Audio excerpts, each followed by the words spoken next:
partir du verset 1, nous lisons. 3 jours après, il y eut des noces à Cana. En Galilée, la mère de Jésus était là. Et Jésus fut aussi invité aux noces avec ses disciples. Je veux comprendre les 2 premiers versets. Ça dit, je ne sais pas, c'est le Saint-Esprit. Vous savez, Jean ici, on dit que c'est le disciple que Jésus aimait le plus. Il est resté. Je ne sais pas où il a eu un nouveau Saint-Esprit. Et je comprends pourquoi. Parce que c'est le seul qui a pris Marie dans sa maison. Je suis sûr que c'est le Saint-Esprit qui les dictait, écrit comme ça.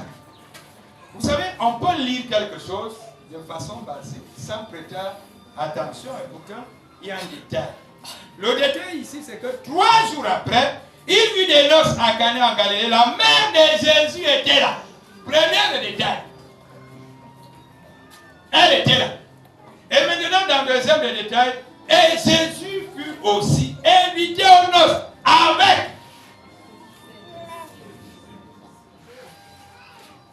Ça veut dire qu'elle était là depuis, on ne sait pas à quelle heure elle est arrivée. On ne dit pas ici qu'on a invité. On n'a pas invité la mère. On n'a pas invité. On dit 3 jours après, il y a eu les noces à Cana. La mère de Jésus était là. Verset 2. Et Jésus fut invité avec ses disciples. La mère de Jésus, elle était là. C'est Jésus qu'on a invité. Avec ses manœuvres. Vous savez donc que quand quelqu'un arrive en premier, la personne voit, fait le tour. Nous qui arrivons souvent les premiers dans les mariages et les fêtes, nous on voit beaucoup de choses. Plus que l'invité qui vient là vers les 20h. Nous on est là depuis 16h, on a vu les choses. La mère de Jésus était là. Et Jésus fut invité avec ses disciples. Voilà les 2 passages que chacun d'entre nous devrait d'abord méditer. Ça veut dire qu'à chaque fois que nous pouvons organiser une fête, où nous avons l'impression d'avoir une fête dans notre vie, quand je parle de fête, c'est notre vie. Marie est toujours. Donc Marie ici est une personne qui est régulièrement avec nous. Marie ici est une personne qui est constamment avec nous.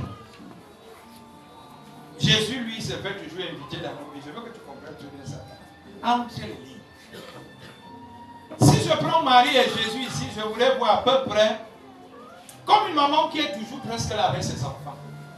Je ne parle pas des mères d'aujourd'hui. Je parle des vraies mères d'hier. Parce qu'il y a les mères certaines d'aujourd'hui.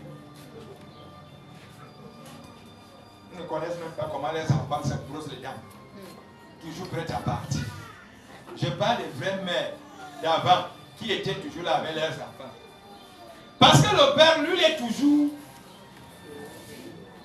Marie est toujours.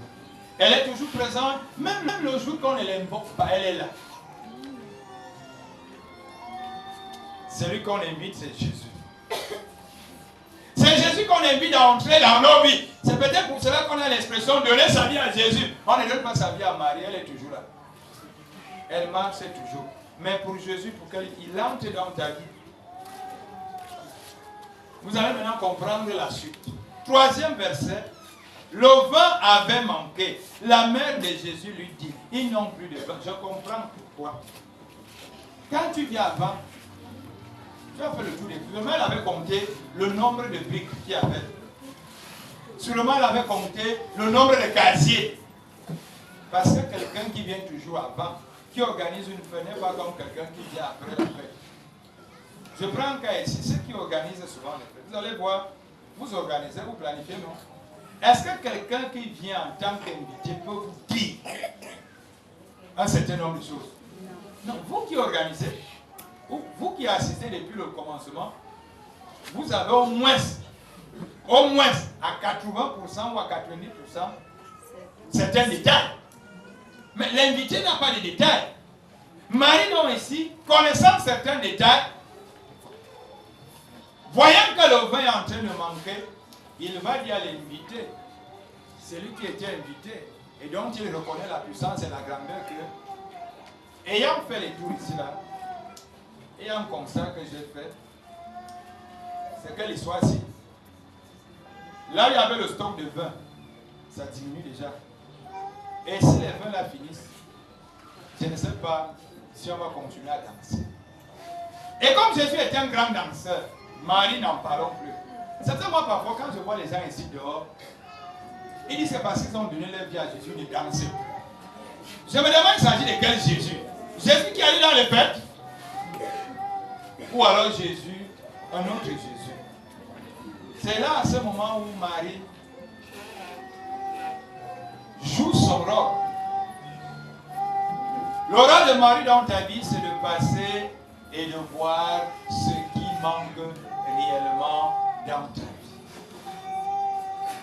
Marie étant une mère, comme je l'ai dit, une vraie mère, elle est celle-là qui doit connaître ce qui manque à son enfant.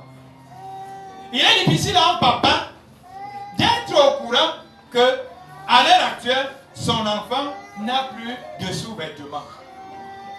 Il serait difficile à un papa de savoir qu'à l'instant-ci, à la maison, il n'y a plus l'arachide.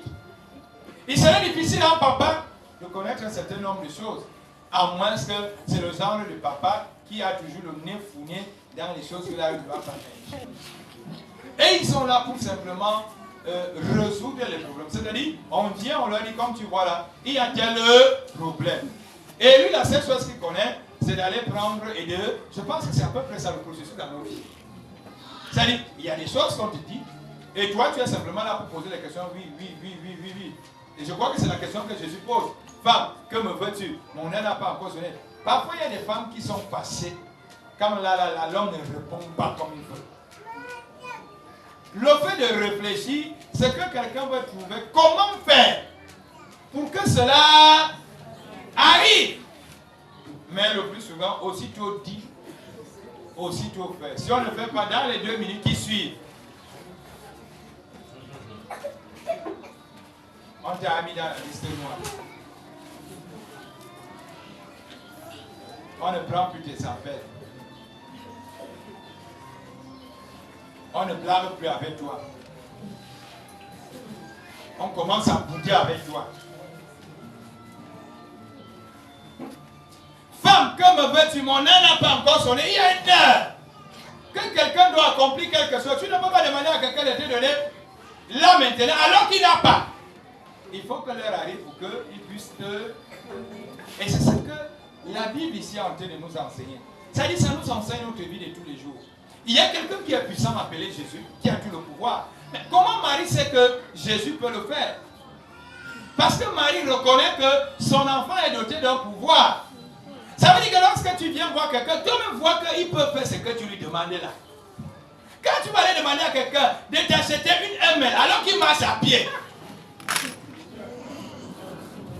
est-ce que ça a un sens?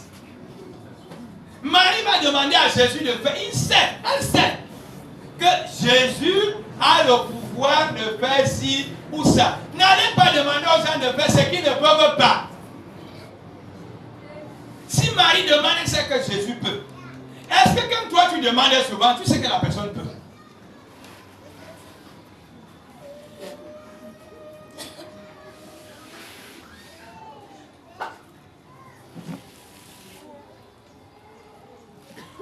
Vous voyez qu'on n'arrive pas à répondre. Parce que c'est une question qui nous embarrasse. Marie dit à Jésus, parce qu'il sait que Jésus a le pouvoir de le faire. Mais toi maintenant, au lieu de vivre au niveau du pouvoir de... Tu élèves le niveau.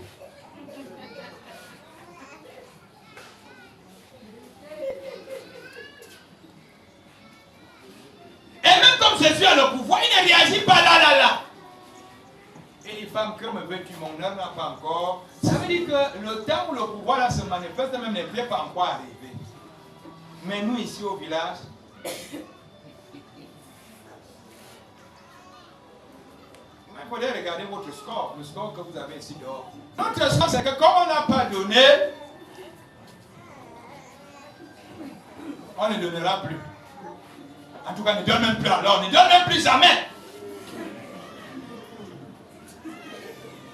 Tu as même vu la séance qui a été demandée, ne donne même plus jamais. Il y a quoi non?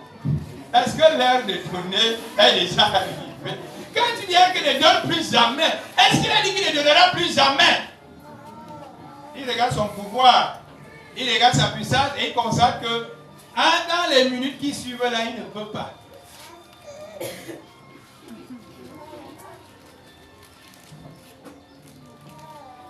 Marie s'adresse à la bonne personne qui peut faire ce qu'elle demande. Et ils n'ont plus de vin. Femme, que me veux-tu? Mon âne n'a pas encore sonné. Après le repas, tout ce qu'il va vous demander de faire, faites-le. On ne sait pas combien de semaines, combien d'heures, combien de minutes, combien de secondes sont passées. Oui. Il y a des choses que quelqu'un ne peut pas faire aujourd'hui. Il pourra le faire dans une heure. Il pourra le faire dans 2 heures. Il pourra le faire dans une semaine. Il pourra le faire dans un mois. Est-ce que parce qu'il ne fait pas maintenant, cela voudrait dire qu'il ne fera jamais? Non, il est dans l'incapacité de le faire maintenant. Femme, que me veux-tu? Oui, femme, que me veux-tu? Il y a même quoi? Le temps de faire ces choses n'est pas encore. Est-ce que tu ne vois pas comment tous les gens qui sont autour de toi sont en train de faire? Toi aussi, non? Femme, que me veux-tu? Mon heure n'a pas encore sonné. C'est ce que j'étais en train de vous dire que je répondais à ma mère. Que ma mère, quand mon heure va sonner, comme tu vas voir de tes propres yeux, elle se moquait de moi. Comme quelqu'un peut se moquer de toi aujourd'hui. Et je veux dire à mon frère ou à ma soeur, ne te décourage pas. Jésus dit, femme, que me veux-tu? Mon heure n'a pas encore sonné. Il y a une amie, il y a une copine, il y a quelqu'un qui se moque de ta condition maintenant. Dis à la personne, femme, que me veux-tu? Mon heure n'a pas encore sonné.